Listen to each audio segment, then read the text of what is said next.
편안하게 앉아있는 내 몸, 그리고 현재의 마음의 상태, 지금 어떤 상태이고 어떤 감각들이 일어나는지 그대로 한번 느껴보십시오. 내 몸에서 일어나는 감각이나 지각, 또는 들리는 소리, 그 소리를 듣는 마음, 지금 현재 이 법당에 와서 쭉 있으면서 경험되고 있는 마음의 상태들, 몸과 마음에 주의를 기울이면 지금 있는 그대로의 모습을 느끼고 알 수가 있습니다. 지금 이 순간 내 몸에서, 내 마음에서 어떤 경험들이 일어나는지 그대로 한 1분 정도 알아차려 보겠습니다.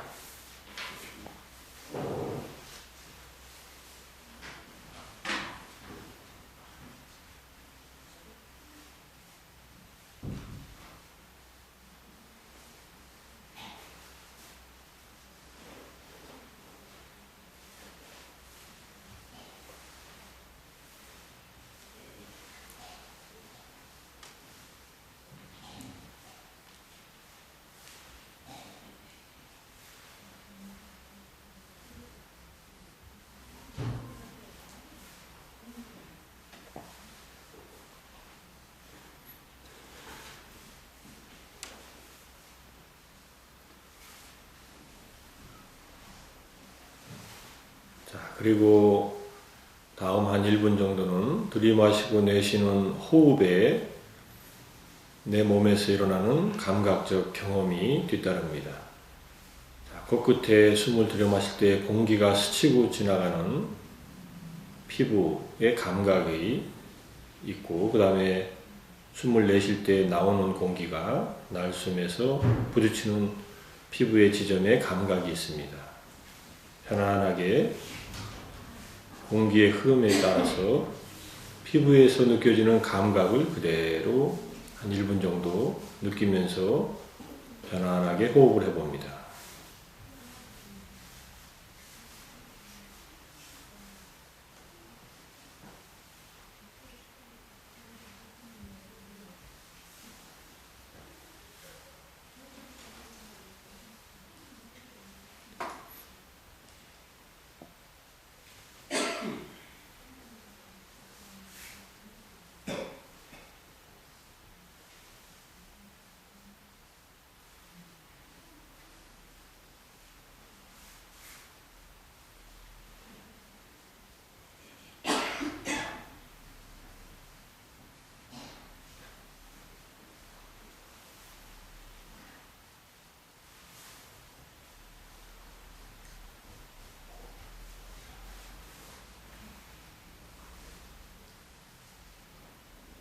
자, 다시 몸으로 돌아와서 앉아있는 몸의 자세를 그대로 느껴봅니다.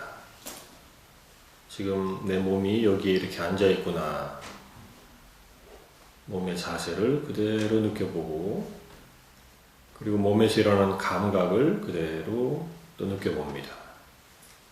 정수리에서 발끝까지 지금 현재 내 몸에서, 특히 몸의 피부에서 어떤 감각들이 일어나는지 위에서 아래로 쭉 훑어내려가면서 주의를 기울여서 알아차려 봅니다.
눈을 천천히 뜨시고요.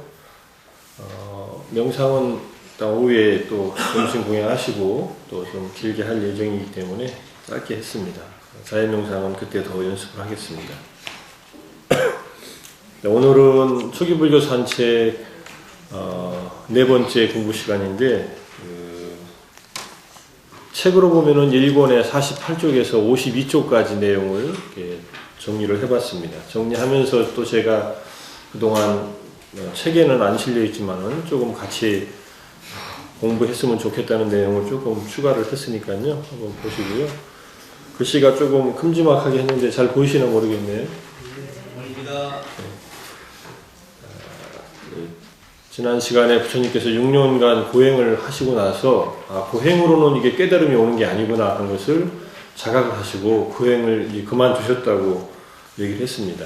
이때 우리가 이제 6년간의 고행이 왜 6년이냐 하면은 전생 이야기까지 올라가서 설명을 합니다. 부처님이 전생에 뭔가 잘못한 일이 있으셨답니다. 구체적으로 기억이 안 나는데 6년간이 극심한 고행을 통해서 그 업을 덜어낼 수밖에 없었다라고 하는 것이 후대 주석서의 설명입니다.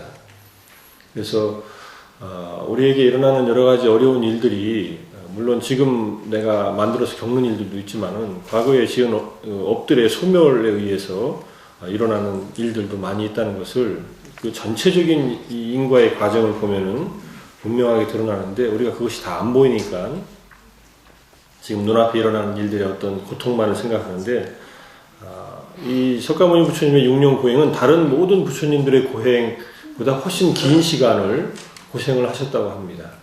아주 자세한 내용은 경전에 나와 있습니다. 오늘 이제 나중에 설명드릴 사차카라고 하는 이제 경이 어떤 고행을 하셨는가 하는 내용이 나오는데 그 내용은 일단은 핵심적인 내용은 인간의 육신의 생명을 위협하는 그러한 두 가지로 정리가 됩니다. 호흡을 하지 않는 것과 음식을 먹지 않는 것 두 가지입니다. 음식을 먹어야 에너지원이 우리 몸에 들어와서 호흡을 해야 산소가 공급돼야 그 에너지원을 산화시키면서 몸에 이 에너지가 생겨나면서 우리가 생명활동이 가능한데 이 두 가지를 최소한으로 줄이고 나중에는 거의 안 하는 방향으로 이게 고행의 핵심이고 고행을 하면은 몸을 극도로 학대하게 되기 때문에 몸에서 일어나는 모든 욕망들은 가라앉게 되어 있습니다. 그런데 몸을 학대를 통해서 몸의 욕망을 가라앉혀도 마음의 그 깨달음이 오지 않는다는 것을 6년 후에 스스로 경험하시고 나서 이것을 그만두십니다. 그래서 이 6년간 공들인 그 자기의 수행을 그만둔다는 것도 보통 사람으로서는 하기 어려운 일인데 이 부처님께서 수행하신 길을 쭉 보면은 시도하시고서 그 최상의 경험을 하시고 이게 아니다 싶으면 그냥 두고 떠납니다. 이게 앞에 우리가 봤던 두 스승을 만나서 알라라 깔라마하고 우따까 라마푸타라고 하는 두 스승에게서 선정을 배울 때도 오랜 시간이 지나지 않아서 그 두 스승의 경지와 같은 경지에 이르렀지만은 그것이 마지막 당신이 찾는 목적지가 아니라는 것을 아시고서는 그냥 미련 없이 버리고 떠나시고 그 다음에 고행도 누구도 따라하지 못할 고행을 했지만은 이것이 아니다라고 생각해서 또 버리고 떠나십니다. 이렇게 보면은 죄송합니다. 이렇게 보면은 부처님은 이제 세 가지 삶을 사신 것이 됩니다. 하나는 태자 시절에 출가하기 전까지의 호화로운 왕자 생활에 감각적 쾌락을 즐기는 생활을 하셨고 그 다음에는 출가하셔가지고는 바로 깊은 명상을 체험하는 수행을 하셨고 그것도 아니라고 생각하셔서 그 다음에 고행을 선택하셔가지고 극심한 고행을 하셨습니다. 명상 수행은 마음을 맑히는 일인데 왜 부처님께서 그 명상 수행을 통해서 깨달음에 도달하지 못하셨을까 하고 생각을 해보면은 부처님께서 닦으셨던 두 가지 명상은 사실은 나중에 불교에서는 무색계정의 최고 단계, 7번째, 8번째 단계인 무소유처정과 비상비위상처. 저도 이 말만 외우지 이게 도대체 뭔지는 잘 모르겠습니다. 그래서 내용을 대략 청정도론이나 경전을 통해 보면 무슨 내용인지를 짐작을 할 수 있지만은 이것은 깊은 선정 속에서 우리의 인식이 우리의 마음의 어떤 작용이 극소화되어 있는, 그러면서 아주 정화되어 있는 그러한 상태인데, 이 상태로서는 깨달음을 얻지 못한다는 것을 발견하시고, 이게 이제 아마 중요한 내용 중에 하나인 것 같습니다. 나중에는 이 무색계정을 다 닫고 나서 지혜에 의해서 깨달음이 열리는 길을 부처님께서 발견하셨고, 제자들도 그 길을 가지만은 그 길이 아니라는 것을 일단은 아시고, 그 선정 자체만으로는 깨달음이 오지 않는다. 또 가장 고도의 이 마음의 이 선정을 닫고 나서 그걸 내려놓으신 다음에 고행을 하셨고, 고행도 내려놓으시고서 내려놓으시기 바로 직전에 여기 중간에 이 첫 페이지에 태자 시절에 당신이 호흡 관찰에 의해서 초선을 경험했던 그러한 내용을 회상을 합니다. 고행을 딱 그만두시고 나서 우유죽을 드시기 바로 전입니다. 이게 그래가지고 어려서 태자 시절에 아버님 따라서 농경지에 갔을 때 혼자서 그 나무 밑에 앉아서 명상에 잠긴 적이 있습니다. 누가 가르쳐주지 않았습니다. 그때는 이게 전생부터 가까운 이제 명상의 어떤 힘이 이제 드러났겠죠. 그래서 첫 번째 선정의 경험, 첫 번째 선정을 경험하면은 우리 마음에 강렬한 기쁨과 그 다음에 행복, 그 다음에 마음이 딱 집중되는 그러한 경험들을 하면서 굉장한 내적인 체험을 하게 됩니다. 처음 경험하는 것은 하는 분들은 더욱더 깊은 체험을 하게 되는데, 부처님께서 회상을 하십니다. 아, 내가 그때 이게 7살 때라고도 하고 또는 9살 때라고도 하는데, 어린 시절에 당신이 처음에 경험했던 이 첫 번째 선정의 경험이 이것이 깨달음에 가는 길이 아닌가, 이렇게 생각을 하십니다. 이것도 대단한 반성이죠. 이때 나이가 이미 36이 됐는데 30년 전에 이걸 떠올리신 겁니다. 어렸을 때 좋은 경험이 있으신 어르신들은 잘 생각해 보세요. 어렸을 때 한 경험이 사실은 인생에서 가장 깊은 경험이 될 수 있는 그러한 하나의 조건이 될 수도 있습니다. 사실은 7살이 중요한 의미는, 요즘에 7살이라고 하는 나이가 요즘도 한 인간이 외부 세계와 만나는 그 시점이랍니다. 그래서 굉장히 큰 격동을 겪는답니다. 심리적으로. 물론 부처님께서 농경지에 나가시면서 그 농부들이 밭을 가는 그 사이에 벌레들이 나오고 새들이 먹고 생로병사 어떤 그런 여러 가지 중생들의 고통스러운 삶을 보다가 나무 밑에 앉아서 선정에 잠겼다, 이런 내용들로 우리가 알고 있는 그 내용이지만은 7살이라는 나이에 세상과 마주하면서 자기 자신의 내면의 세계를 발견하게 되는 그러한 계기가 될 수 있다, 이렇게 얘기를 하는 그 시기이기 때문에, 그래서 부처님께서 이 7살 때의 이 초선의 경험을 반성하시면서 어떠한 기쁨이나 행복감은 감각에 의존하지 않고 일어나는 것이 있다.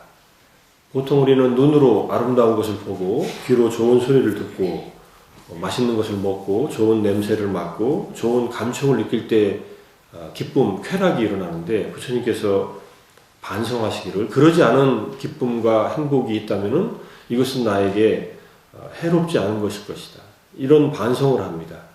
실제로 해롭지 않았고, 당신께서 경험한 선정이. 그래서 그러한 경험 속에서 다시 한번 그 경험을 해보자, 이렇게 생각을 하십니다.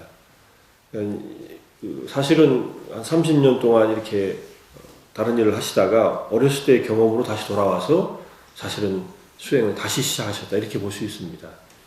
그래서 그리고 나서는 이제 고행을 그만두시고 목욕을 하시고, 그 다음에 수자타라고 하는 이제 동네의 어떤 여인이 사실은 부처님께 올리려고 가져온 게 아니라 나무신에다가 올리려고 만들어 온 우유죽을, 부처님께서 나무 밑에 앉아 계시니까 삐쩍 마른 분이 앉아 계시니까 나무신이라고 생각해서 공양을 바치는, 그래서 그거를 드시고 원기를 회복하시는데, 부처님께 올린 공양 중에서 가장 큰 공덕이 있는 공양이 2가지가 있답니다. 하나는 이 정각을 이루기 바로 직전에 올린 수자타의 공양과, 정각이라고 하는 것은 유효열반을 말합니다. 그러니까 살아있으면서, 육체가 살아있으면서 완전한 깨달음을 얻으신 그것을 유효열반이라고 하는데, 오온이 있는 채로 번뇌가 소멸한 열반, 그때의 공양과, 2번째는 부처님께서 마지막 이제 무효열반, 이 육체의 생명이 끊어지는 순간에 들어가는 무효열반에 들어가기 직전에 올린 춘다의 공양이 2가지가 있습니다. 춘다가 원래 금세공하는 사람으로서 굉장히 갑부였다고 합니다. 우리는 대장장이 춘다라고 알고 있지만은 그냥 마구간을 하는 대장장이가 아니라 금세공하는 아주 부자인 춘다가 살고 있는 그 지역에 자기가 살고 있는 곳에 망고숲에다가 절을 만들어줄 정도니까 절을 만들어서 부처님께서 또는 스님들이 부처님의 제자들이 자주 가서 머무르셨던 곳인데 거기에서 마지막으로 드신 그 공양이 아주 부드러운 돼지고기였다 이렇게 얘기를 합니다. 제가 경전을 어제 다시 읽어봤습니다. 그 디가니카야 이제 장구경전 제2권의 261쪽의 내용을 찬찬히 읽어보니까 버섯이다라고 하는 설과 돼지고기라고 하는 설이 두 가지가 있는데 다시 팔리어를 읽어보니까 이게 돼지고기라고 하는 게 맞겠더라고요. 아주 정성스럽게 만든 돼지고기, 아주 연한 돼지고기로 공양을 올렸고 그 공양은 부처님만이 소화시킬 수 있다고 해서 부처님만 드시고 남는 공양은 땅에 묻습니다. 어떤 공양들은 다른 제자들이 소화를 못 시키는 그런 공양도 있습니다. 그 공양을 올리는 사람의 마음이 너무나 크기 때문에 부처님에게만 적합한 그런 공양들이 있습니다. 그 아까운 음식 왜 버리냐, 다른 사람한테 주지 이렇게 얘기할 수 있을지 모르지만은 그걸 소화시킬 수가 없답니다. 보통 사람들은. 그건 부처님의 눈으로 보시는 거죠. 그래서 부처님께서 남은 음식은 땅에다 묻어라. 그리고 물 같은 데 넣으면은 물에 사는 생명들이 해침을 받으니까 땅에다 묻으라고 합니다. 바로 공양하는 우리나라의 습관은 음식을 아껴 먹는 습관이 있지만은 남방불교나 이쪽에 가면은 남는 음식을 그냥 이렇게 외부에다 버려서 다른 생물들이 먹게끔 이렇게 둡니다. 근데 부처님께서 그 공양을 하시고 바로 이제 복통이 일어납니다. 음식 때문이 아니라 이제 열반에 드실 때가 다 돼가지고 복통을 하시고 설사를 하시고 그리고서는 이제 그 공양을 마지막 공양으로 해서 이제 완전한 이제 열반에 들어가시는데 이 두 공양이 가장 큰 공덕이 있다 이렇게 얘기를 하세요. 자, 그래서 이 수자타의 우유주 공양을 드시고 나서 몇 끼를 드셨는지 모르겠지만 일단은 경전상으로는 한 끼를 드셨다고 나옵니다. 6년간을 거의 단식하고 계시다가 한 끼를 드시고 완전히 원기를 회복하셨다는 것은 음식의 힘만은 아니겠죠. 음식도 물론 영향을 줬겠지만은 부처님의 내면에 어떤 힘이 선정의 힘이나 명상의 힘이 작용을 해서 완전히 건강을 회복하시고서 이제 수행에 또다시 마지막 수행에 들어가셨는데 부처님의 수행의 특징은 용맹정진입니다. 옆이 본사 용맹지라고 하는 우리 행선축원에 나와 있는 그 내용이 부처님은 용맹한 정진으로서 지혜를 이룬 분이다 해가지고 그 내용이 이렇게 나옵니다. 수타니파타에 이 몸이 가죽과 힘줄과 뼈만 남고 피와 살은 다 말라서 죽게 되는 한이 있더라도 완전한 깨달음을 이루기 전까지는 이 자리에서 일어나지 않겠노라. 이게 용맹정진의 굳은 결의입니다. 이런 결의는 보통 제자들은 이렇게 따라서 하기는 어려운 정진인데 이것을 요즘에 이제 그 선방에서 또는 그 이전에도 선방에서 따라서 한 것이 용맹정진 7일간 장좌불화하면서 눕지 않고 앉아서 아무튼간 특히 나월 8일 이제 부처님 성도제일 전에 일주일간을 용맹정진 날로 정해서 선방에서는 정진을 하시고 그 중에 하나가 장좌불화하는 정진이고 장좌불화는 성철 스님도 오랫동안 하셨고 해암 스님도 오랫동안 하신 그런 수행이지만은 눕지 않고 앉아서 수행하는 그런 수행이지만 장좌불화는 지난 시간에 말씀드린 두타행과도 연결되어 있습니다. 그 다음에 이것이 하나가 이제 무문관 수행으로 연결돼서 그 현대의 무문관 수행이 이제 부활되는데 제가 그 어제까지 지난 31일 날 내려가서 어제까지 있다 온 곳이 경주 간포에 있는 관음사 무일선원이라는 곳에 대구의 우학스님이 만든 무문관, 최근에 만들어진 무문관 선방에 잠깐 옆에 가서 방 빌려가지고 한 5일 정도 있다가 왔습니다. 정진은 많이 안 했고요. 그래서 스님들 정진하는 거 옆에서 저기 옆에서 스님들 11분이 지금 결제에 들어가셔가지고 무문관 수행을 하고 계시구나 하는 그걸 느끼면서 있다 왔는데 죄송합니다. 무문관 수행을 한국에서 처음 시작하신 분이 재선선사라는 그런 스님이 계셨나 봅니다. 1970년대에 도봉산에 천축사에다 무문관을 처음 만드셔가지고 6년 동안 이 스님은 이제 방 밖으로 안 나오시고 정진을 하셨다. 거기에 대한 책이 작년에 스님께서 탄생하신 지 100년 되는 해에 이 책을 내가지고 저도 내용은 자세히 읽어보지는 않았고 듬성듬성 봤지만은 이 스님 이래로 우리나라의 무문관이 지금 한 5군데 정도 만들어져 있습니다. 백감사 쪽에 무문관도 있고, 그 다음에 여기 이때 천축사에서 무문관 시작했던 분이 이제 스님께서 한 분이 계룡산에다가 만든 무문관이 있고, 제주도 그 다음에 무문관이 하나 있고, 여기 간포에 무문관이 있는데, 무문관이라는 것은 들어가가지고 이 밖에서 문을 걸어 잠그고 안에서 이제 감옥처럼 생활하는 곳인데, 제가 갔던 그 무일선원은 스님들 계신 곳은 포행할 수 있는 이 공간을 이렇게 열어뒀습니다. 그래서 위에 올라가서 잠깐 산에 올라서 내려다 보니까 스님 한 분이 포행하고 계시더라고요. 사람들과의 접촉은 잃지 안 하고 음식도 이렇게 밀어서 넣어주고 그런 수행의 전통이 서가모니 부처님의 이 용맹정진의 정신을 본받기 위해서 한 수행의 전통으로 지금 전해지고 있습니다. 감옥에 들어간 사람들이 가장 무서워하는 것이 독방이라고 그러죠. 독방에 들어가서 무서운 이유는 혼자서 편하게 있으면 좋지 않느냐 이렇게 생각하지만은, 저도 독방에 들어가서 감옥에 들어가 본 적이 없어서 제 경험은 아니지만은, 독방에 들어가면은 한참 있으면은 벽이 자기한테 달려든답니다. 이 사방의 벽이. 그러니까 다른 말로 하면은 자기 마음에 이제까지 지은 업이 이게 좋으면은 들어가서 부처님이나 아니면 이런 스님들처럼 이게 선심이 이제 우러나와서 정진이 되는데, 이 업이 나쁘니까 이 악업이 자기 앞으로 드러나가지고 자기를 공격하는 거예요, 사실은. 그러니까 그게 가장 무서운 거죠.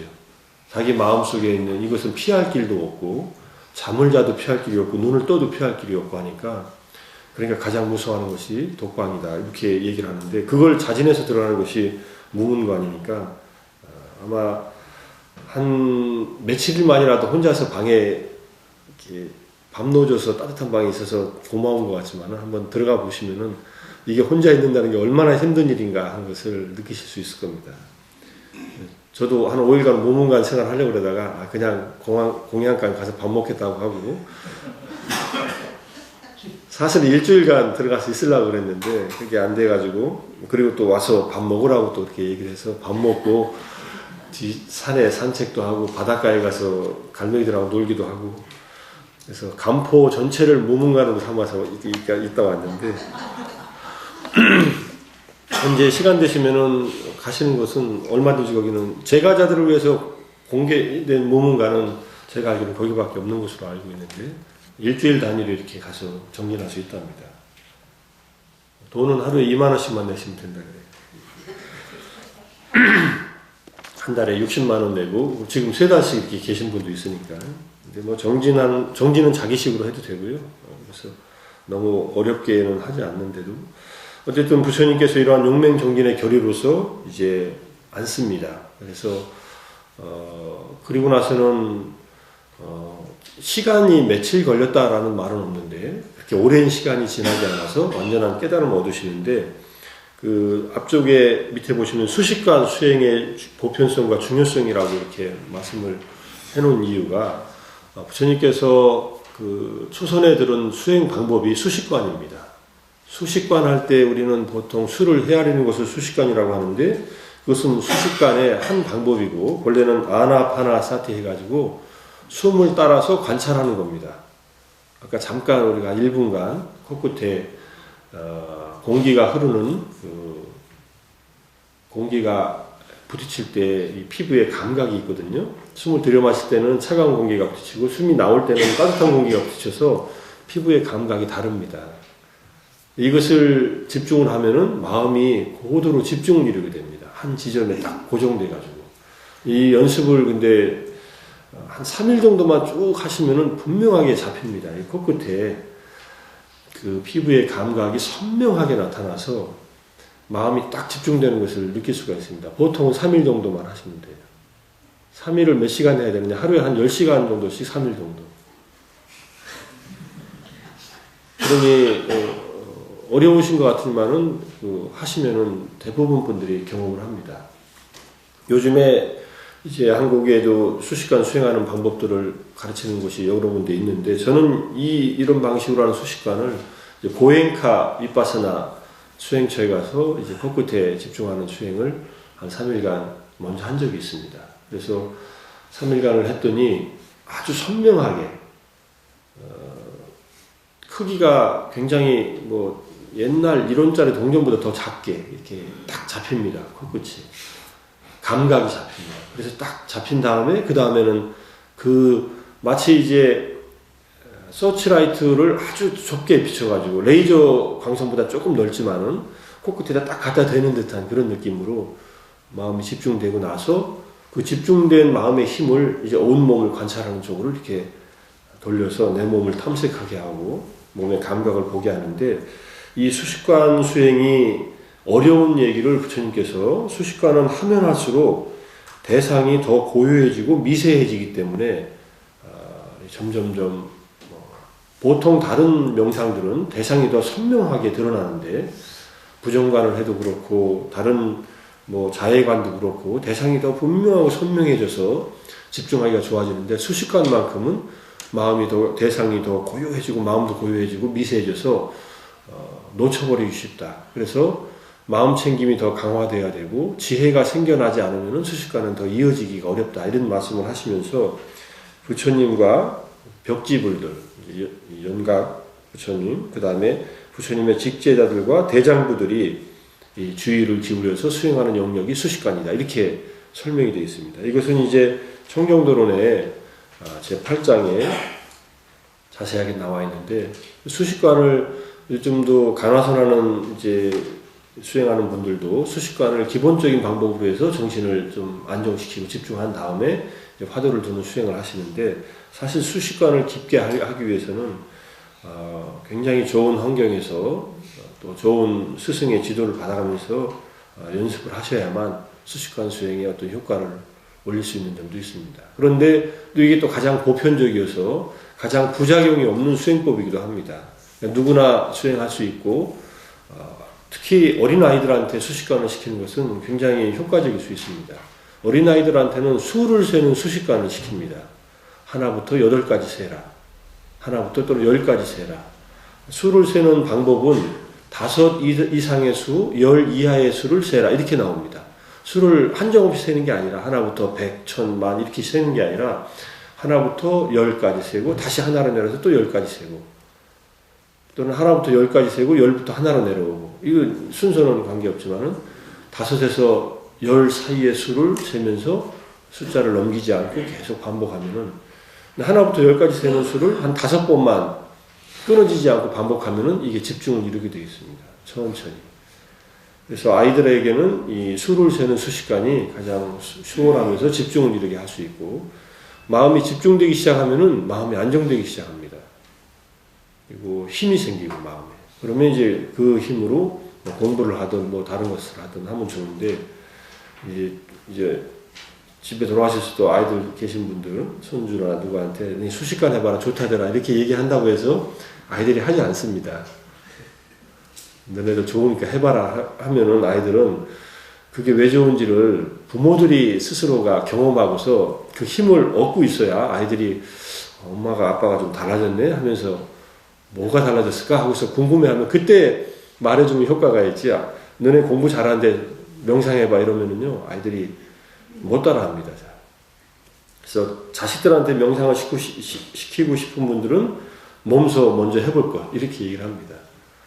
아이들한테 그래서 몸소 해봐서 이게 얼마나 힘든 것인가 하는 것도 이해를 하고, 힘들지만 했을 때 좋은 경험을 하면은 아이들이 따라하기가 쉽기 때문에 수식관을 하시더라도 먼저 충분히 경험을 하시고 나서 아이들하고 같이 하면은 효과가 됐을 거라고 생각을 합니다.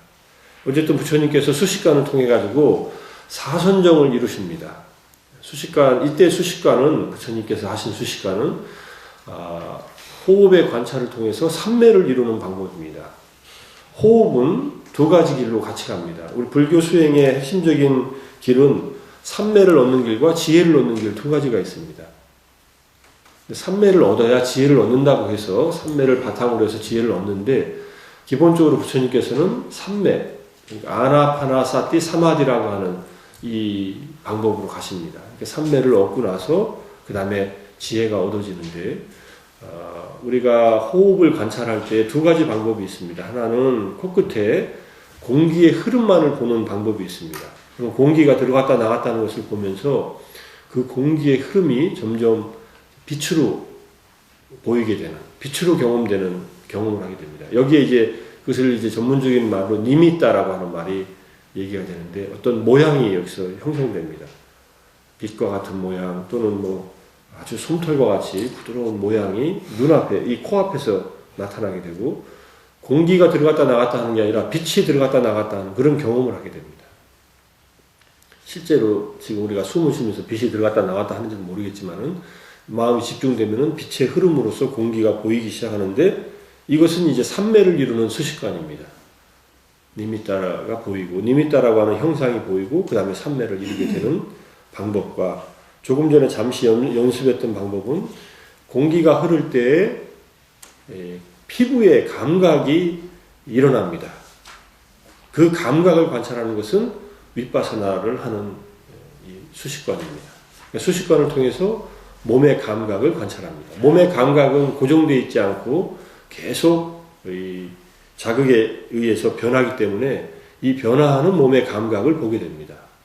이 두 가지가 수식관은 가능한 수행법입니다. 그래서 저는 이제 수식관을 통해 가지고 앞에 전자에 사마타를 이루는, 삼매를 이루는 수행법은 닦아본 적이 없고, 본격적으로 잠시는 해봤지만은 빛이 나타난 적까지도 경험해 본 적이 없고, 후자에 감각을 관찰하는 윗바사나적인 수식관은 제가 해봤기 때문에 그 방법을 해보시면은 선명하게 마음이 작동하면서 몸에서 일어나는 감각이 분명하게 보이는 그러한 것들을 경험하실 수가 있습니다. 근데 부처님은 이제 삼매를 이루는 수행법을 하신 겁니다. 초선부터 사선까지, 초선, 제2선, 제3선, 제4선의 선종의 수행의 길을 갑니다. 이게 부처님께서 깨달음에 이르는 길이다라고 확고하게 확신을 하시고 간 길입니다. 나중에 이 사선종의 길은 8정도의 정종으로 편입이 돼가지고 들어갑니다. 부처님께서는 이전에 닦았던 모든 수행을 마지막에 이 선정의 힘, 사선정, 수식관을 통한 사선정으로 딱 몰입시키시면서 8정도에서 정을 이루시면서 사선이 딱 일어난 상태에서 네 번째 선정을 경험한 상태에서 마음의 방향을 전생에 내가 무엇이었을까? 전생에 나는 무엇이었을까? 라고 하는 전생에 대한 기억으로 돌립니다. 내가 전생에 무엇이었길래, 도대체 전생에 내가 무슨 업을 지었길래 금생이 이렇게 힘든가, 이렇게 생각을 하실 때가 있잖아요. 생각해도 생각이 잘 안 나시죠. 생각이 안 나는 이유는요, 마음이 집중이 안 돼 있어서 그렇답니다. 마음이 집중이 안 돼 있는 데다가 전생을 기억해낼 만큼 지혜가 날카롭지 않습니다. 우리들은. 부처님께서는 마음이 완전히 정화가 되고 고도의 그 안정 상태에서, 평온을 이룬 상태에서 사띠, 이 마음 챙김을 전생으로 향하게 되니까 전생이 이제 떠오르는 겁니다. 생생하게. 부처님이 기억한 전생의 마지막이 우리가 이 공부 시작할 때 처음 시작한 수메다 행자였을 때의 기억입니다. 물론 경전에는 그런 얘기는 안 나옵니다. 그런데 수메다 행자였을 때의 연등부를 만난 그 기억을 부처님께서 말씀 안 하셨으면 경전에 쓰여있을 리가 없겠죠. 그러니까 쭉 전생을 기억하다가 당신이 서가모니 부처가 될 첫 번째 수기를 받은 그때, 사아승지 10만급 전에 수메다 행자였을 때 연등부를 만난 그 시점부터 시작해서 온갖 전생을 당신께서 원하시는 만큼 기억을 해내십니다.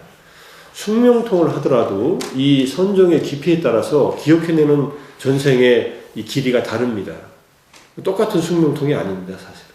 어떤 사람은 바로 전생만 기억하고 어떤 사람은 백생까지 기억하고 어떤 사람은 천생까지 기억하고 이렇게 삼매의 힘에 의해서 이렇게 기억을 합니다. 부처님께서 전생을 쭉 보십니다.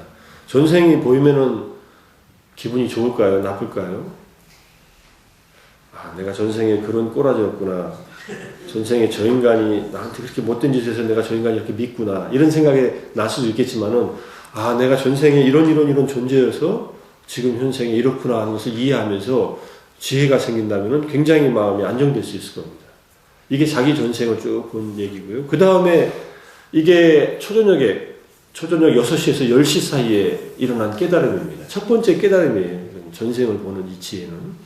그 다음에 10시에서 2시 사이, 이걸 중야라고 합니다. 우리 식으로 하면 한밤중이죠. 밤을 3개로 나눕니다. 초야, 6시에서 10시, 중야, 10시에서 2시, 그 다음에 후야, 마지막 2시에서 6시 이렇게 나누는데, 중야에 부처님이 얻으신 깨달음은 천안통입니다. 이거를 사생지라고 합니다. 중생들이 죽어서 어디에 태어나는가 하는 것이 보이는 겁니다. 이제는 내 안에 전생의 기억이 쭉 떠오른 그 힘으로 그 힘을 딱 경험하고 나서 그 지혜를 얻고 나서 그러면 중생들은 죽은 다음에 어디에 태어날까 하는 것을 마음으로 보니까 이것을 천안의 천신들의 눈처럼 그 눈이 생기면서 아, 어떤 중생들이 죽어서 어디 가서 태어났구나. 또 어떤 중생은 죽어서 어디서 태어났구나 하는 것이 내 눈앞에서 지금 보이듯이 보이는 겁니다. 누가 죽었다고 부고가 날아왔는데 그 사람 어디 갔을까? 이런 생각을 하면은 아, 그 사람 지금 어디서 누가 어디로 태어났구나 하는 것이 보이는 겁니다. 이게 천안통이고요. 사생지라고 하는데 앞에 것은 자기의 윤회에 대한 확인이고 뒤에 것은 다른 존재들의 윤회에 대한 확인입니다. 제가 윤회에 대해서 공동선이라는 잡지에서 오라 그래가지고 충북대학의 윤회와 반윤회를 쓴 교수님하고 둘이 앉아서 윤회에 대해서 한참 1시간 정도 대담한 적이 있는데 부처님께서는 윤회설을 선택적으로 받아들이십니다. 본래 윤회설은 우파니샤드라고 하는 책이 인도에서 만들어질 때 기원전 6세기에 이미 만들어진 인도 내에서 만들어진 어떤 가설이었는데 힌두교나 이 바라문교에서는 아트만 영혼이 있어가지고 그것이 영혼은 업을 짓는 것이 아닌데 이 육체적인 어떤 힘이 그것과 결합되어서 업을 지어서 그 영혼이 윤회한다 이렇게 얘기를 했는데 부처님은 그런 영혼으로서의 아트만은 없다. 하지만 업을 짓는 우리의 심리작용이 있어서 그 업의 힘에 의해서 오온이 몸과 마음이 결합된 이 존재들이 계속 생사를 반복한다. 그래서 오온 윤회설 또는 오온 무화 윤회설 이런 것을 부처님께서 말씀하신 겁니다. 근데 내가 없는데 누가 윤회하냐고 우리는 생각할지 모르지만은 내가 없어야 제대로 윤회할 수 있다가 부처님이 말씀하신 무화 윤회설인데 무화도 이해하기 어렵고 윤회는 더욱더 기억도 안 나고 하니까 우리는 윤회에 대해서 이게 확고한 신심이 없는 겁니다. 근데 부처님처럼 전생을 보고 그 다음에 중생들이 죽어서 태어나는 것을 바로 내 지혜로서 바로 깨달을 수 있는 힘이 있다면은 윤회는 이거는 믿음의 대상이 아니라 사실 확인의 어떤 그런 일들이 되기 때문에 윤회에 대해서는 더 이상 의심이 없고 확고하게 이제 보이신 것이 되는 거죠. 우리 불자님들도 사실은 윤회를 믿느냐 하면은 잘 안 믿습니다. 죽으면 끝이지 하는 생각을 하든지 뭐 죽어서 극락세계에 가면 뭐 되지 뭐 다시 인간으로 태어나고 그러냐 이렇게 생각하시는 분도 있고 많은 분들이 한국 사람들은 다시 태어난다고 하는 것을 잘 믿지 않습니다. 저승에 간다는 말은 어느 정도 믿어요. 죽으면 저승 간다고 해서 우리 뭐 저승 사자 와서 데려간다고 하잖아요. 본래 우리나라에 있었던 이 샤머니즘은 이승과 저승밖에 없습니다. 저승 갔다 다시 이승으로 와서 뭐 인간으로 태어나고 하는 그 사상이 없습니다. 그 토양 위에 불교가 들어왔습니다. 4세기에. 그 이전에는 샤머니즘의 세계관이었고 이 샤머니즘의 세계관이 뭐 전적으로 틀렸다기보다는 한계가 있는 것이죠. 어느 정도. 그래서 그 위에 불교가 들어와서 부처님의 가르침에 의해서 윤회 전생한다는 얘기를 하고 있지만은 그래도 그 바닥에 깔려있는 이 이승과 저승의 사고관, 세계관이 여전히 우리들 유전자 속에 남아있는지도 모릅니다. 문화적으로 남아있는 겁니다, 사실은. 그리고 유교도 사실은 윤회를 인정하지 않습니다. 유교는 혼백이 흩어지면 끝이라고 하는 얘기. 유교에서 제사 지내는 것은 저승에 갔던 존재를 불러오는 게 아닙니다. 어머니, 아버지에게 받은 은혜를 생각하는 시간이죠. 가족 간의 결속력을 다지는 시간이고, 유교는 그 죽음에 대한 세계에 대한 것을 거의 논하지 않습니다. 공자님 말씀 있지 않습니까? 나는 삶도 모르는데 나한테 무슨 죽음을 얘기하라 그러느냐. 그런 말씀을 논어에서 하신 적도 있고 해서 유교 자체는 그냥 제사의식은 남아있어서 제사를 지내면서 공동체의 질서를 유지하고 과거의 전통을 지키려고 하는 그런 의식은 남아있어도, 근데 불교는 분명히 윤회를 얘기하고 있지만 고정된 내가 있어가지고 윤회하는 것은 아니라는 것을 잘 이해를 해야 되는데, 내가 없어서 윤회한다고 하면은 굉장히 잘못하면 공허해질 수도 있지만은 근본적으로는 이 윤회의 가능성, 이게 변화의 가능성이거든요. 태어나서 지금까지 많이 바뀌셨죠? 인생이 어떠셨어요? 많이 바뀌셨습니까? 많이 바뀌었습니다. 그런데 별로 안 바뀐 것도 같지요.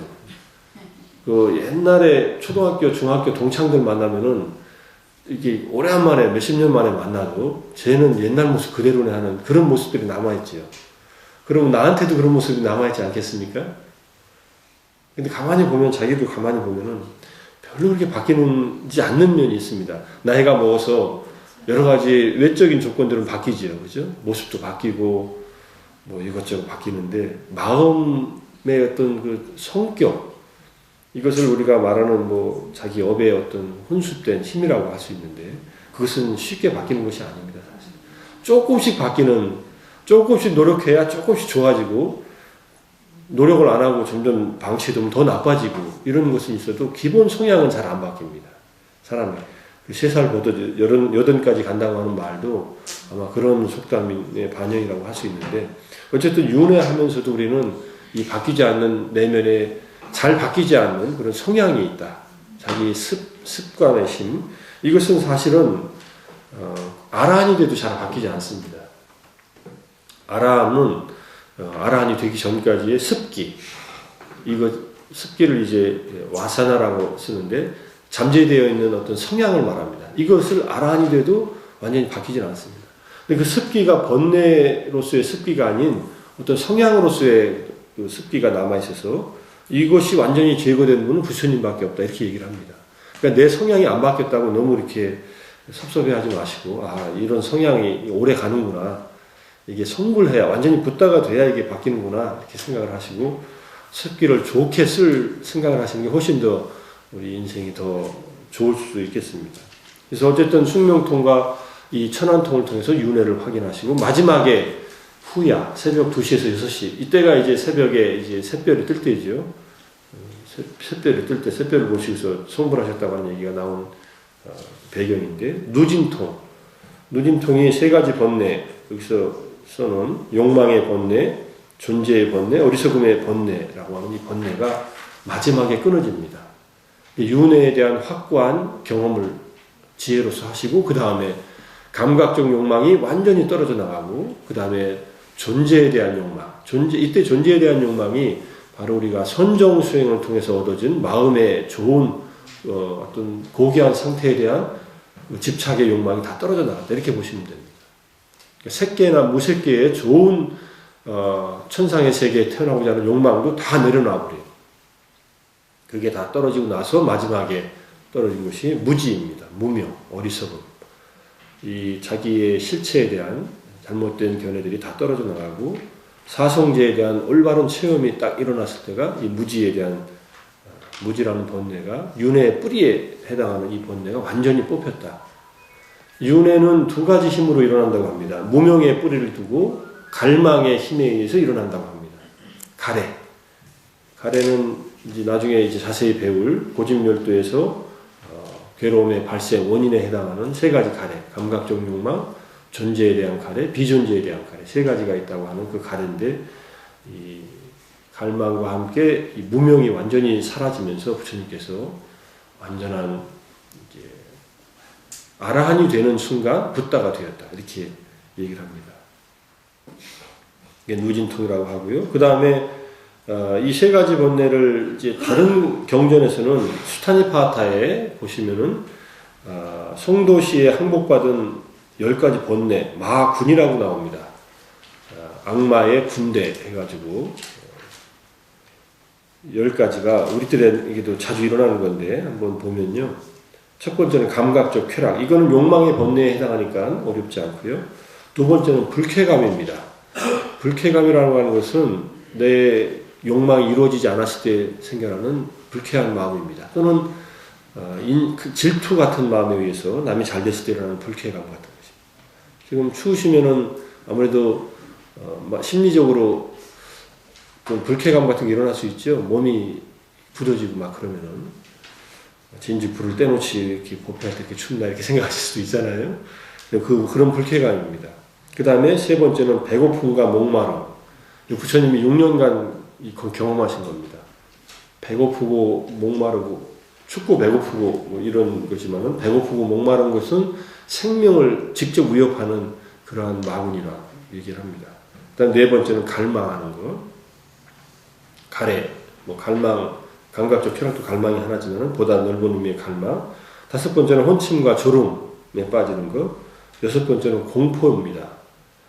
부처님이 이 공포를 경험하신 내용도 경전에 아주 직접적으로 나옵니다. 공포의 경전이라는 경전이 마찌마니카야의 앞부분에 나오는데 산속에서 깨닫기 전에 숲속에서 수행하시면서 느꼈던 공포에 대한 얘기가 나옵니다. 보살행을 할 때 그래서 그 공포가 다가오면은 그 공포를 피하지 않고 만약에 좌선할 때 공포가 다가오면은 공포가 사라질 때까지 좌선을 끝내지 않았다.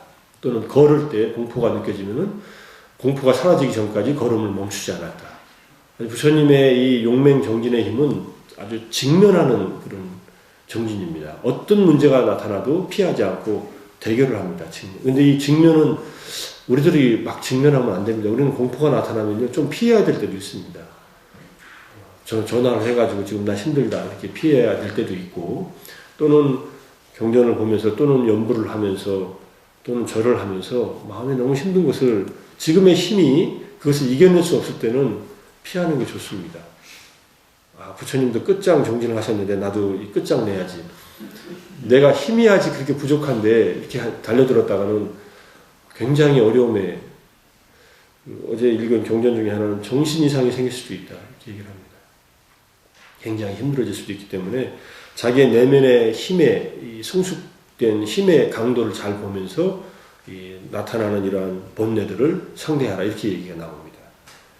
그 다음 일곱 번째는 회의적 의심입니다. 수행을 하다가 이거 도대체 나에게 맞는 거야 안 맞는 거야 부처님 말씀이 이게 옳은 거야 그런 거야 이렇게 생각하면서 회의적인 의심에 빠지면은 더 이상 정진을 못하게 됩니다. 이 화두를 준 이 스님이 진짜 깨달은 거야 안 깨달은 거야 이런 생각을 하기도 하고 이 경전이 이게 진짜 부처님이 직설하신 거야 아닌 거야 이런 생각들이 들면은 더 이상 공부하기 싫어지잖아요. 그걸 회의적인 의심이라고 합니다. 그냥 탐구하는 의심이 있을 수 있습니다. 이거 부처님이 말씀하셨는데 이게 무슨 뜻일까? 잘 이해가 안 가는데 이게 뭘까? 이것은 이제 탐구하는 건데 회의적인 의심은 근본적으로 이게 부처님이 설현한 게 맞아? 이것도 후대에 이게 대충 이게 넣어놓은 거 아니야? 이렇게 생각하면은 딱 그 경전에 대한 의심이 들고 경전에 대한 그 기본적인 태도가 달라집니다. 그 다음에 여덟 번째를 보시면요. 자신의 잘못을 감추는 것과 고집을 부리는 것. 우리가 많이 하죠. 자기의 잘못은 개의 눈 감추듯 감춘다 이런 얘기가 있습니다. 개가 바람이 불면요 눈을 확 감춰버립니다. 눈 깜빡할 사이에. 그렇게 내 잘못은 감추고 그 다음에 고집을 부립니다. 내가 옳다. 잘못된 거 뻔히 알면서도 끝까지 고집을 부리다가 결국은 더 큰 잘못을 저지르게 되는 그런 일들. 아홉 번째는 이익과 칭찬과 존경. 이익과 칭찬과 존경이요. 수행자들이 빠지는 가장 위험한 함정이랍니다. 우리들은 제가자들은 괜찮아요. 어느 정도는. 제대로 자기의 이익을 제대로 얻고 칭찬받을 만한 일을 하고 존경받을 만한 일을 하면 되죠. 근데 이것이 목적이 되어 있어가지고는 그르친다는 겁니다. 이 이익과 칭찬과 존경을 원하지 말라, 바라지 말라고 부처님이 데바다타에게 누누이 가르침을 주세요. 근데 데바다타가 결국은 그걸 극복하지 못해가지고 그런 그 아자타 사투왕, 아자세 왕하고 그런 잘못된 행위를 해가지고 그런 부처님을 해하는 그런 행위를 하게 된 그런 일들이 일어납니다. 그 다음에 마지막에 잘못 얻은 명성. 이거 위험하지 않습니까? 잘 얻은 명성은 괜찮아요. 근데 명성을 얻을 만한 내면의 힘도 없으면서 잘못 얻은 명성은 위험하다. 이게 마군이다. 이런 얘기입니다. 이게 10가지지만은 훨씬 더 많은 것 같아요. 그죠? 그 다음에 마지막 10번째는 자신에 대한 칭찬과 타인에 대한 비방. 우리가 이거 자주 하는 일 아닙니까? 남을 깎으면은 내가 올라간다고 생각을 해요. 남의 잘못을 드러내면은 내가 잘났다는 것이 드러난다고 잘못 생각하는 그런 경우들이 많습니다. 뒷담화하죠. 그 사람 뭐가 잘못돼서 뭐가 잘못. 근데 그 얘기를 듣는 순간 우리가 잘 생각하면은 저 사람이 다른 사람 욕을 내 앞에서 했다면은 다른 사람 앞에서 내 욕을 하겠구나 이런 생각이 금방 드시지 않습니까? 그 사람에 대한 신뢰감이 떨어집니다. 그래서 남에 대한 비방하지 말 것, 자기에 대한 칭찬하지 말 것. 참 중생세간에 살면서 이 일 안 하기 참 어렵죠. 이런 사람들과 만나면은 참 마음이 불편해집니다. 이런 사람들과는 멀리 하든지 아니면 이런 말을 할 때 이제 그만 그런 얘기 그만하고 좋은 얘기 합시다라고 해서 얘기의 흐름을 바꾸든지 우리가 남 비방하기보다는 우리가 지금 할 수 있는 일이 뭔가 좋은 일이 뭔가 이런 좋은 방향으로 삶을 살아가는 것이 중요한데 이것이 부처님께서 항복받으셨다는 10가지 마군입니다. 사실은 마왕은 무명이라고 할 수 있고요. 어떻게 보면은 무명. 마왕이라고 하는 존재가 뭐 염라대왕이라고 하는 말도 있지만 죽음의 신이라고 하는 말도 있습니다. 죽음을 관장하는 신을 마왕이라고 하는데 근본적으로는 무명, 가래 이런 것이지만은 구체적으로 나타나는 이 군사들은 이 10가지로 나타나기 때문에 우리 마음속에 이런 것들이 나타날 때 이게 마군의 장난이구나. 근데 잘못하면은 자기 마음에서 일어나는 이 갈등들이 외부에서 들어온 것처럼 생각할 수도 있는데 그렇게 생각하시면 안 되고 내 안에 이 마군의 어떤 그런 요소들이 생겨나고 있구나 이렇게 보시고 이걸 잘 알아차려야 적을 알고 나를 알아야 적을 알고 나를 아는 백전백승이 아니라면서요. 백전불태라고 그러더라고요. 적을 알고 나를 알면 이깁니까? 이기지 않습니다. 위험하지 않다 그래요. 그래서 도망갈 땐 도망갈 줄 알고 싸울 땐 싸울 줄 알아서 위태하지 않다는 것이 손자병법에 나타나는 얘기인데 우리는 잘못 알아서 지피지기면 백전백승이라. 이거는 이순신 장군 같은 경우는 왜군의 힘을 알아가지고 싸워서 이기지 못할 전쟁을 아예 안 했어요. 그래서 그렇게 손주가 출전 명령을 내렸는데도 안 나간 겁니다. 나가면 지는 걸 뻔히 아는데 자기 군사들 다 죽이고 그래가지고 명령 불복종으로 나중에 여러 가지 고초를 받지 않습니까? 그래서 위험하지 않다. 이 적들을 잘 알고 나의 상태를 잘 알면은 마군들이 나타나도 위험하지 않을 수 있습니다. 마군을 이기는 것은 내 힘을 더 길러야 됩니다. 이거 마군들이 아니라 내 마음속에 내가 나라고 생각하고 있는 번뇌들입니다. 실제로. 이 번뇌들을 극복할 때에만 우리 인생이 점점점 안정되고 행복해질 수 있다. 뭐 이런 이야기로 이해하시면은 부처님께서 극복하신 번뇌가 나하고 무관한 게 아니라 내 마음속에도 늘 일어나는 이 갈등들이구나 하는 것을 이해할 때 불교 공부를 하는 그런 어떤 좋은 소재가 되지 않을까 싶습니다. 부처님의 일생이라고 하는 것은 나의 일생하고 이게 대비돼서 공부가 돼야 이게 의미가 있지. 부처님은 그렇게 사셨고 나는 내 인생 살고 그러면은 이렇게 따로 국가으로 놀면은 별로 공부하는 의미가 별로 없죠. 그래서 내가 오늘 또 남에 대한 비방하는 마음이 일어났구나 하면은 내 마음속에 나를 해치는 이 마군들이 작동하고 있구나 이렇게 이해를 하시고 그때는 딱 말을 안 하시고 말을 아끼시고 좀 기다리시면은 마군들이 있다가 그냥 갑니다. 얘들이 늘 이게 진을 치고 있는 게 아니에요. 이게 진을 칠 수 있는 조건을 만들어줘서 늘 그냥 마음이 불안정하고 그러면은 얘들이 들어와서 이제 주인 노릇을 하죠. 마군이 주인 노릇을 하면은 마음이 점점 더 불편해지죠. 자, 그 다음에 조금 더 하면요. 자, 이런 마군들을 다 항복받아서 이제 항마 척지인, 이제 속구라는 부처님이 항마 척지인을 하고 계시는 그러한 상을 하고 계신데, 수인을 하고 계신데, 부처님의 깨달음을 인정받는 것을 대지를 통해 가지고 인정받았다 이런 뜻입니다. 땅이 모든 것을 포용하는 땅이 부처님의 깨달음을 인정했다. 지신이 인정했다고 해도 좋고, 어쨌든 그런 우주적인 의미가 있는 깨달음은 없는데, 깨달음에는 세 가지 깨달음이 있습니다. 붓다의 깨달음이 있고, 벽지불, 연각불의 깨달음이 있고, 성문, 아라한의 깨달음이 있습니다. 그래서 부처님의 깨달음을 무상정등 정각, 아누따라 삼약 삼벌이라고 하고, 연각불의 깨달음은 부처님의 말씀을 듣지 않고, 현생에 깨달음을 얻은 그 생에 부처님의 말씀을 전혀 듣지 않고 전생에 부처님의 말씀을 들었던 기억이 올라와서 연기법의 수행을 통해서 깨달음을 얻는 벽지불이 있고, 그 다음에 성문 아라한들은 부처님의 말씀을 직접 듣든지 간접적으로 듣든지 책을 보고 알든지 하는 성문들의 깨달음이 있습니다. 만약 우리들이 깨달음을 얻는다 하면요, 우리는 성문의 깨달음에 해당한다고 볼 수 있습니다. 어떤 가르침이든지 불법의 가르침을 듣고서 깨닫기 때문에 그건 성문입니다. 사실 부처님의 말씀을 귀에 듣고 또는 마음으로 새겨서 깨달음을 얻기 때문에 이 세 가지 깨달음 전체의 공통점은 사성제에 대한 체험입니다. 그래서 번뇌, 탐진치라는 번뇌 또는 세 가지 번뇌로서 욕망의 번뇌, 존재의 번뇌, 무지의 번뇌 또는 마군들, 10가지 마군들을 완전히 없앴다는 점에서는 똑같습니다.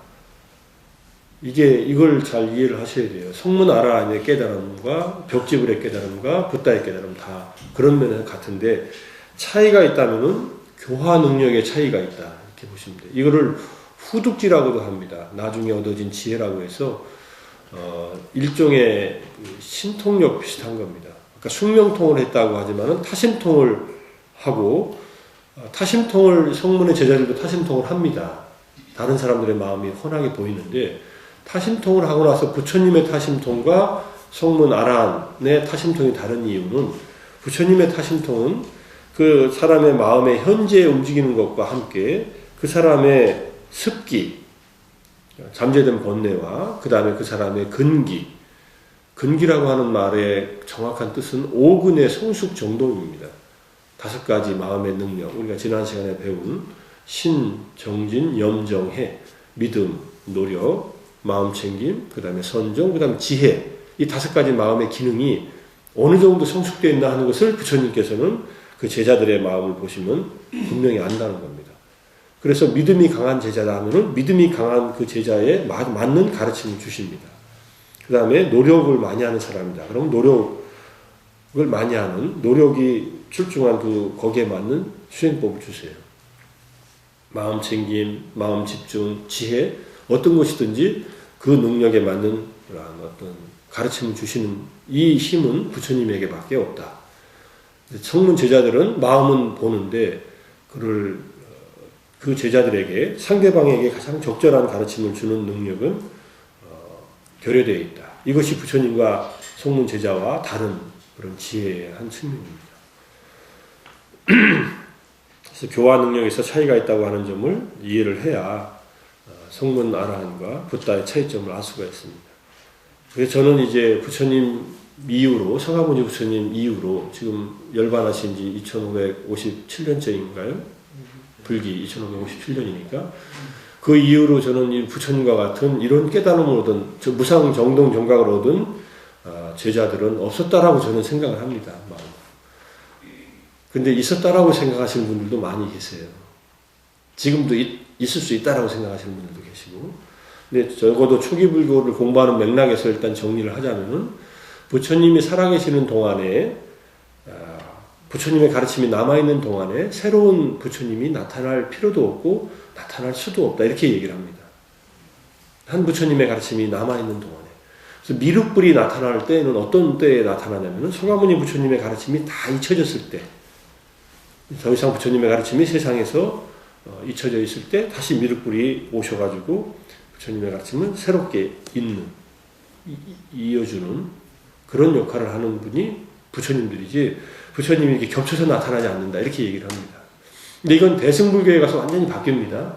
대승불교는 현재 시방불이 동시에 가능하고 수많은 세계에 수많은 부처님들이 현존한다 이렇게 보는 것이 대승불교의 입장이기 때문에 뭐 그 입장으로 보면은 또 이해할 수 있는 측면도 있을 수 있습니다. 벽지불은 어떤 분인가요? 우리가 벽지불을 만날 수가 없습니다, 사실은. 근데 벽지불의 전생 이야기가 담긴 구절들이 수타니파타의 무소의 뿔처럼 홀로 가라. 거기에 무소의 뿔처럼 홀로 가라라고 하는 개송, 그 개송의 배경이 되는 분들이 다 벽지불 얘기들입니다.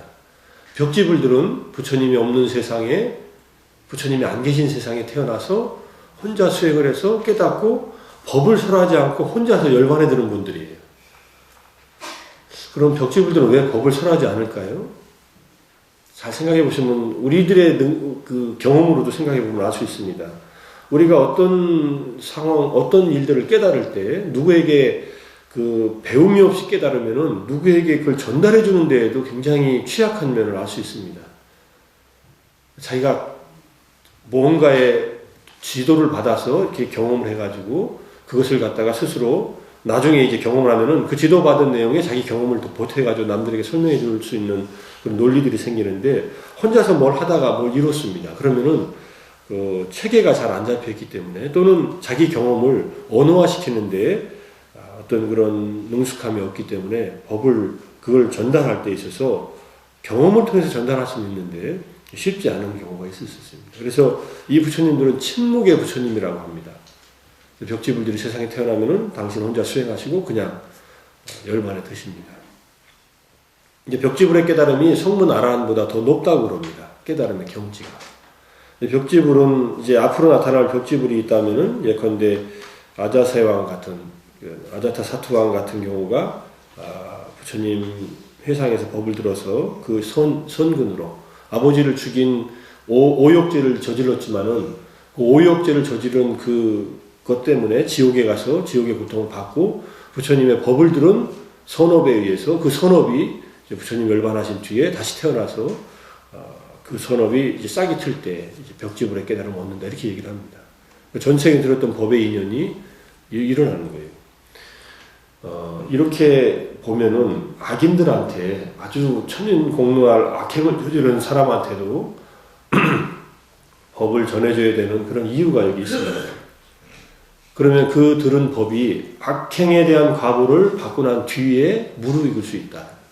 또는 그 과보를 받는 도중에도 나타날 수 있다. 이렇게 보는 겁니다. 앙구리말라는 사람을 이렇게 뭐 999명을 죽였어도 99명이라는 설과 999명이라는 설이 있는데 경전을 자세히 보니까 제가 기억으로는 999명으로 저는 기억하고 있습니다. 1000명을 죽여야 깨달음 얻는다고 스승의 잘못된 가르침으로 사람을 999명을 죽이고 다녔던 거예요. 연쇄 살인마예요. 시대의 연쇄 살인마예요. 그것도 사람을 그냥 뭐 총으로 쏴 죽은 것도 아니에요. 한 사람 한 사람 죽인 게 999명이고 손가락 하나씩 잘라가지고 목걸이 해가지고 자기가 몇 명 죽였는지 셀 수 없으니까 손가락을 잘라서 걸고 다니는 거예요. 1000명은 세야 되니까. 가지고 앙굴리 말라 할 때 앙굴리는 손가락이고요. 말라는 이 화한 목걸이를 말합니다. 손가락을 꿰가지고 목걸이를 하고 다니는 거예요. 얼마나 피가 철철철 흘리고 그러고 다녔겠어요. 그런데 부처님을 만난 그 생에서 아라한이 돼요. 살인자도 아라한이 될 수 있다. 시대의 살인범도 이렇게 생각하시면 되는데 아라한이 그대에 못 되는 경우는 부모, 아버지, 어머니를 죽이거나 아라한을 죽이거나 부처님 몸에 상처를 내거나 화합된 승단의 화합을 깨거나 이러면은 이건 반드시 오욕죄에 대한 값으로 오무간업이라고 합니다. 무간지옥에 가서 형기를 마치고 와야 됩니다. 형기를 마치는 시간은 업의 경중에 따라 다르겠지만 상당히 오랜 시간을 마치고 와서 다시 이제 지은 선업의 결과로서 수행을 해야 되는데 그런 사람이라 할지라도 법을 알려줄 필요는 있다. 부처님께서 당신의 친구이자 후원자였던 빈비사라왕을 죽인 그 아들을 앞에다 놓고 찾아온 아들을 향해서 사문과경이라고 하는 장문의 경전을 설했을 때 디가니카의 두 번째 경전 아자세왕이 갖고 있는 마음속의 어떤 그런 가능성을 보고 설하지 않았겠습니까? 그래서 악인들의 어떤 그런 깨달음 가능성에 대한 이 얘기들은 대승불교의 모티브가 됩니다. 그래서 앙구리말라경 같은 것들이 대승불교에 새롭게 편찬이 되고 악인이라 할지라도 구제 활동을 게을리지 하지 말라 이런 얘기들을 하게 됩니다. 악인이 원래 악인이 따로 있는 것이 아니니까요. 자, 그래서 어쨌든 이 연각불에 대한 이야기들이 경전에 이렇게 나오는 얘기들을 보면은 어쨌든 부처님 법을 들은 이 선근을 심어야 된다. 부처님 법에 대한 선근이 없이 천상세계에 가게 되지 않습니까? 그러면 천상의 복이 다 했을 때 더 이상 선업을 지은 그 잔고가 떨어지면은 인간 이하의 세계로 떨어질 가능성이 높답니다. 그러니까 천상에 가실지라도 법을 듣고 가는 게 좋습니다. 그러면 좋지요. 천상에 가서 수행할 수 있으니까. 근데 천상은 너무 환경이 좋아서 수행할 마음이 안 난다는 거예요. 집에 쌓아놓은 재산이 수천억 있으면은 뭐하러 추운데 이게 법당에 가서 고생을 하겠어요? 그냥 집에서 편하게 지내죠. 그런 거하고 비슷합니다. 재산이 없어서 여기 오셨다는 얘기가 아니라 너무나 복이 많으면은 이 수행의 마음이 잘 안 납니다. 그 복을 쓰고 그냥 지내다가 이제 생명이 다하게 돼요. 죽을 때 이제 후회하죠. 내가 갖고 있었던 이 복으로 선행을 했어야 되는데 그걸 못하고 가는 것이 결국은 남겨놓는 그 재물 덩어리가 재앙의 근거가 돼가지고 자손들이 싸우게 하는 그런 일만 벌려놓고 간다면은 그리고 그 부를 축적하는 과정에서 얼마나 많은 사람들이 노력을 하고 희생을 당하고 그랬겠어요. 그게 자기 자신의 정당한 노력으로 얻은 부가 아니라 더더욱 그렇고요. 그래서 우리가 천상에 가더라도 부처님 법을 정확하게 알고서 수행의 마음을 습으로서 익혀놔야 됩니다. 마음을 닦는 것이 늘 습이 되어 있어가지고 그러면은 천상에 가도 안전합니다. 가장 안전한 천상은 색계 사선천에 오정거천에 이건 아나함들만 갈 수 있으니까 우리들은 못 갑니다. 금생에 아나함이 돼야 갈 수 있는 천상이고 거기 가면은 이제 아라함이 되는 것이 정해진 분들만 가는 곳이니까. 근데 빈비사라 왕이나 또는 다른 부처님 당시 때 제가자들 중에 많은 분들이 수타원 깨달음을 얻어가지고 천상에 가서 태어난 예들이 많습니다. 사천왕청에 태어난다든지 또는 도솔천에 태어난다든지 뭐 이런 천상에 태어나서 거기서 이제 수행을 완성해서 아란이 되는. 거기는 승속이 없어요. 천상에는 스님들이 없습니다. 따로. 수행자들은 있을 수 있습니다. 그래서 우리가 이런 붓다 벽집을 성문의 깨달음, 어떤 깨달음을 얻어도 좋은데 우리의 마음속을 닦을 수 있는 자기의 수행법을 충실하게 경험을 해서 일어나는 번뇌들을 다스릴 수 있는 힘을 기르는 것이 가장 중요하다. 이 추우신데 법당에 오셔가지고 공부하시는 이유도 그런 이유 아니겠습니까? 가시기 전에 뭔가 가지고 경험하고 가셔야 될 거 아니에요. 언제 가실지 모르겠지만, 제가 먼저 갈지도 모르겠지만은, 가고 오고 하는 게 중요한 게 아니라, 뭐가 내 안에서 성숙되어 가는가 하는 것이, 그것을 점검하는 것이 중요한 일입니다. 사실. 부처님은 무엇을 깨달았나, 마지막 이제 얘기를 하면요. 이건 이제 앞으로 계속 배울 내용이지만 설명을 좀 드리겠습니다. 첫 번째는 사성제와 12연기를 깨달았다. 사성제나 12연기나 괴로움의 발생과 괴로움의 소멸, 괴로움의 소멸에 이르는 길에 대한 가르침인 사성제와 12연기는 괴로움에 초점을 맞춘 법문들입니다. 우리 인간은 삶이 힘들다고 하는, 근데 그 힘든 것이 바로 우리의 정신적인 성숙을 위한 좋은 거울이 된다. 인생이 힘들지 않으면요, 노력도 안 합니다. 그래서 힘들어야 노력을 하게 되어 있습니다. 그래서 사성제의 가르침은 이게 사실은 핵심이죠. 12연기도 마찬가지의 핵심이고, 이걸 깨달았다는 설명이 있고요. 두 번째는 사념처, 사신족, 사종근, 오근, 오력, 칠각지, 팔정도. 이게 37조도품인데, 이러한 것을 통해가지고 수행의 길을 완성했다는 설명. 세 번째는 오운이나 12처, 우리의 몸과 마음이나 또는 감각 기관과 감각 대상과 같은 모든 법을 있는 그대로 관찰해서 무상고 무아와 같은 깨달음을 이루었다는 설명. 네 번째는 사선. 아이고, 이 사선이 잘못됐네요. 죽음의 선이라고 제가 한문으로 치환한다고 하는데 사선이라고 해요. 죽음의 선을 넘는 게 아니라요. 네 가지 선정을 말합니다.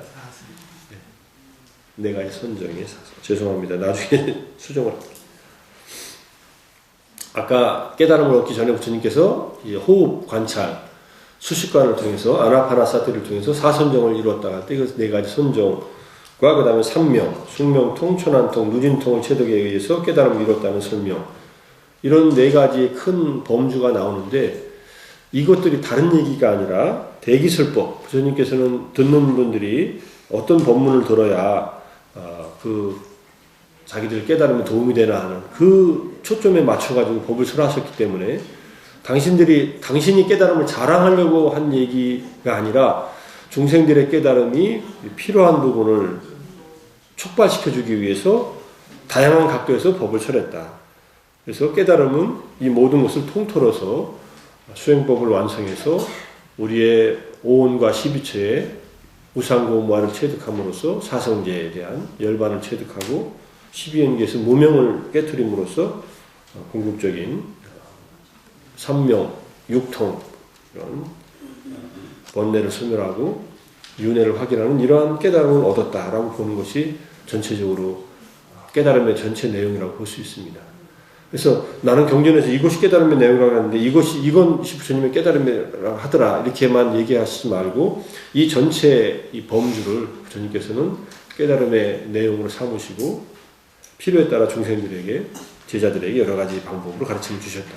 이 내용들은 앞으로 공부해 나가겠습니다. 이게 도대체 뭔 소리가 이렇게 복잡하냐 할지 모르지만 이것이 불교 공부하는 내용들입니다. 초기불교 내용이 이 안에 다 있습니다. 사실은. 나중에 사성제를 다룰 때 결국은 오온에 대한 공부를 할 것이고 12처에 대한 공부를 할 것이고 그 다음에 수행법을 얘기할 때는 사념처 수행 얘기하고 뭐 칠각지 8정도, 오근, 오력, 오근에 대한 얘기, 신정진, 염정에는 이미 얘기했고 그 다음에 이게 서로 겹치면서 묘하게 강조하는 지점들이 달라지는 그런 법문들이 사방에서 나옵니다. 그 다음에 부처님께서 깨달음을 이루신 내용은 나중에 이제 깨달음을 이루고 나서 어떤 경험을 하셨는가는 다음 시간에 말씀드리겠지만은 3-7일 되던 날 부처님께서 깨달음을 이루고서 7-7일 동안에 일주일 단위로 깨달음의 그 깊은 그 해탈의 산매에 들어가십니다. 일주일 단위로 들어가세요. 한번 앉으시면요 일주일간 안 일어나세요.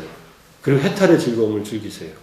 3-7일 되던 21일째 되던 날 선정에서 나오셔가지고 세상을 둘러보시고 자기 내면의 체험을 보시고 내가 의지할 만한 것이 무엇이 있는가라고 보십니다. 그러니까 세상에는 당신이 의지할 만한 것이 아무것도 없어요. 당신이 이룬 경지가 최상이라는 것을 스스로 확인하시고 그럼 나는 무엇을 의지해야 할까 이렇게 생각하시면서 하신 말씀이 내가 깨달은 이 법을 의지해야겠다. 이게 법에 대한 의지처를 말씀하신 내용입니다. 부처님께서 열반을 하실 때 자기를 의지처로 하고 법을 의지처로 하라 이 말씀은 이런 부처님의 체험에서 나온 얘기입니다. 사실은. 당신 자신의 내면의 수행의 힘과 체험의 힘 그 다음에 체험된 법 이 법이라는 것이 무엇이냐라고 보니까는 여러 가지 설명이 있는데 초기 불교에서는 7가지 정법에 대한 얘기가 이렇게 나옵니다. 나중에 이 얘기들을 더 드리겠지만은 믿음 그래서 부처님의 믿음은 법에 대한 믿음이에요. 당신이 깨달은 법은 이게 완전하다라고 하는 확신과 믿음. 믿음이 아니라 이제 지혜로서 통찰하셨으니까. 그 다음에 두 번째는 부끄러워함. 자기의 잘못을 부끄러워하고 세 번째는 두려워함. 자기의 잘못을 성인이나 훌륭한 분들이 알까봐 두려워해서 삼가하는 겁니다. 부끄러워하고 두려워하는 이 두 가지 마음을 양심이라고 합니다. 불교에서 말하는. 자기 나름대로 내면의 도덕적인 규범을 이것이 있어야 계도 지키고 그 다음에 스스로의 삶을 더 갈무리할 수 있다. 그 다음에 담은 많이 배워라. 많이 듣고 많이 읽고 많이 배워라. 이론적인 공부라도 많이 하라. 그 다음에 정진, 노력하고 그 다음에 마음 챙김을 지니고 그 다음에 지혜를 읽을 때 이게 7가지 정법, 바른 부처님의 실천법 또는 깨달음에 이르는 법, 부처님께서 깨달으신 법의 내용을 7가지로 설명하고 있기 때문에 이렇게 간단하게 소개를 드리고요. 이러한 내용들은 점점 앞으로 우리가 부처님 생에 맞추고서 초기불교 산책 내용을 가지고서 더 많이 공부를 해나가겠습니다. 질문 있으시면? 네, 질문 있습니다. 예. 아까 그 수식관 말씀하셨는데, 예. 우리가 그 선정에 우리가 강화선할 때 선정에 들기 전에 예. 산란했던 마음으로 가라앉혀서 수식관을 하는데 예. 들숨 날숨을 뭐 하나로 합니까? 아니면 그냥 그냥 숨 쉬는 걸 기준에서 하나라는 것은 들숨 날숨이 하나입니다. 술을 쉴 때는 예. 들어 마셨다 내쉬면서 하나. 들어가는 거 하나. 아니요, 들어오고 나갈 때 하나. 네, 그렇죠. 예. 예, 그거 제가 예. 한번 들여 마시고 내쉬면서 하나. 네. 또 들여 마시고 내쉬면서 둘. 예. 그렇게 하시면 그렇게 하라고 되어 있습니다. 경전에도. 예. 예.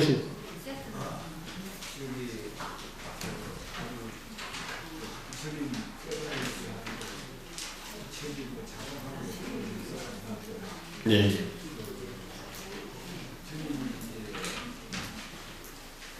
인명보행을 하시고 하산하셨습니다. 예. 하산하셔서 이런 나라에서 성령에 드셔가지고 우리가 49일 만에 깨달았습니다. 예. 예. 그러면 이제 내려오실 때의 그 부처님의 경기하고 네. 마지막 깨달은 불도의 부처님의 경기를 지금 제가 알고 있기로는 마지막에 부처님 말씀하시는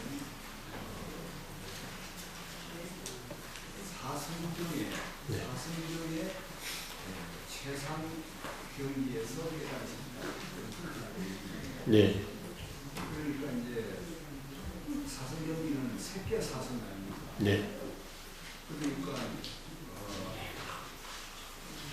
무색계까지 올라가셨다가 다시 색계 구경천에 와서 구경선에 와서 깨달았다. 이렇게 보면 이제 봐야 되겠습니다.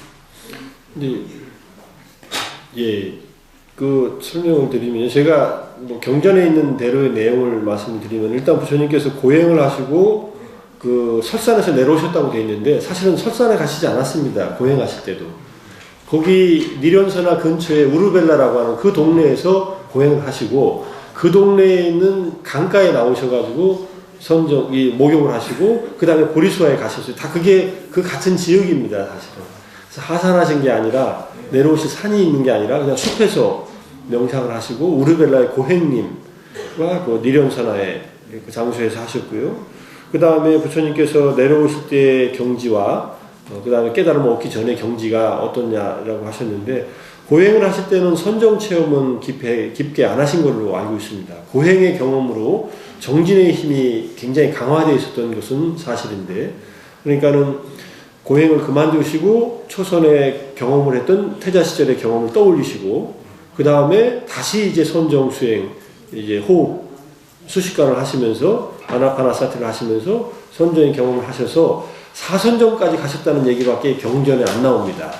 이게 사차카 수타라고 하는 사차카 경에 아까 저는 이제 경전 내용을 일단은 보고서 근데 나중에 부처님께서 하시는 말씀은 부처님께서는 무색계정까지 언제든지 가실 수 있는 그런 경험을 하고 계시니까 무색계정을 가시고 싶으면 가실 수는 있었겠지만은 경전상의 구절을 그대로 보면은 사선정에서 색계의 사선에서 사띠 마음 챙김이 완전히 정화된 상태에서 마음 챙김의 각도를 내 마음을 전생으로 이렇게 향하게 했다. 이렇게 나옵니다. 전생의 기억들이 쭉 떠오르는 거죠. 그러니까 이 사띠의 기능 중에 하나가 기억을 해내는 것이 있거든요. 현재 이 순간을 잊지 않고 있는데 전생의 일들이 계속 떠오르는 겁니다. 떠올라서 하나하나 확인을 하시고 그런 경험들을 하신 거니까 사실은 무색계까지 갔다가 삭계로 내려오셨다는 구절은 나중에 그 설명을 이렇게 할 수는 있는 면이 있을지라도 경전 구절상으로 보면은 사선정에서 그대로 이제 삼명이 열렸다. 이렇게 보는 것이 저는 경전에 의한 일단 그 사차카 경에 의한 그런 설명이라고 할 수 있을 것 같습니다. 예. 마지막에 이제 우리 사성계와 12연기를 깨달으셨다고 얘기되어 있는데 예.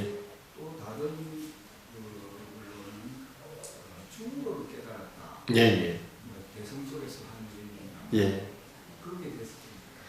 그 말씀 중도를 깨달았다고 하는 것은 뭐 깨달음의 내용이 중도라고 할 수 있다고는 보는데 부처님께서 가신 길이 중도라고 봅니다. 중도에 의해서 깨달았다라고 보는 게 더 맞을 것 같아요. 제가 이해한 초기 불교 입장에서는 그 중도가 8정도의 그걸 펼치면 8정도가 되는데 부처님의 가신 길은 팔정도의 길을 가셨고 마지막 깨달음을 얻으셨을 때도 그게 이제 이치적으로 유와 무의 중도, 고행과 쾌락의 중도, 그런 어떤 그 이론적인 어떤 아니면 형이상학적인 아니면 철학적인 바탕으로서는 유무의 중도를 깨달으셨고 실천적으로는 고행에도 빠지지 않고 쾌락에도 빠지지 않는 그러한 올바른 삶의 길로서의 중도적인 삶을 살아서 마지막 열반의 체험을 하셨다. 근데 열반도 무하적 체험이기 때문에 이거를 중도적 체험이다라고 이렇게 설명하는 것은 가능하다고 봅니다. 근데 너무 중도를 깨달았다고 하면은 중도가 깨달음에 이르는 길인가, 깨달음에 도달한 결과인가 우리가 좀 헷갈리는 경우가 있어서 적어도 제가 이해한 초기불교의 내용으로 보면은 중도의 길을 가셔서 마지막으로 열반에 대한 번뇌가 소멸되는 그 경지, 열반에 대한 체험을 구체적으로 하셨다. 이렇게 보는 것이 경전에 입각한 설명이 아닌가. 초기 경전에 입각한. 중도로서 깨달았다고. 예. 중도에 의해서 깨달음을 얻었다. 중도로서. 예. 근데 깨달음의 내용이 중도가 어긋나지 않는다는 면에서 깨달음의 내용도 중도적인 체험이다라고 하는 것은 저는 이해는 할 수 있을 거라고 봅니다. 근데 이게 선에서 말하는 중도 말씀하시는 최근에 이제 고우스님께서 하시는 중도에 대한 얘기하고는 내용이 조금은 다를 수가 있습니다. 조금은 내포하는 의미가 선적인 그 체험의 내용과 초기 불교의 내용이 조금은 각도가 다를 수는 있는데 전혀 다르지는 않다고는 봅니다. 원어의 내용이 처음 중도 신상이거든요. 예. 원어의 내용이. 그래서 이제 성에서 말하는 그 중도와 초기 불교에서 깨달았다는 중도의 차이도 있는 예. 그것을 이해하기 위해서는 몇 단계 설명이 필요할 것 같습니다. 중도 실상이라고 할 때도. 근데 그 실상의 내용이 무엇이냐, 열반이냐, 뭐 이렇게 보면은 그건 같다고 볼 수 있지만은 거기에는 몇 단계의 교리적인 과정들이 표현되어 있다고 봅니다. 그것은 이제 초기 불교를 충분히 이해하고 나서 그 다음에 대승불교나 선불교까지 가는 그 논리들을 조금 더 살펴보고 나서 접점을 찾을 수는 있다고 봅니다. 예. 이 정도 설명 마치겠습니다. 감사합니다. 네. 그 자리에서 여러분 주십시오.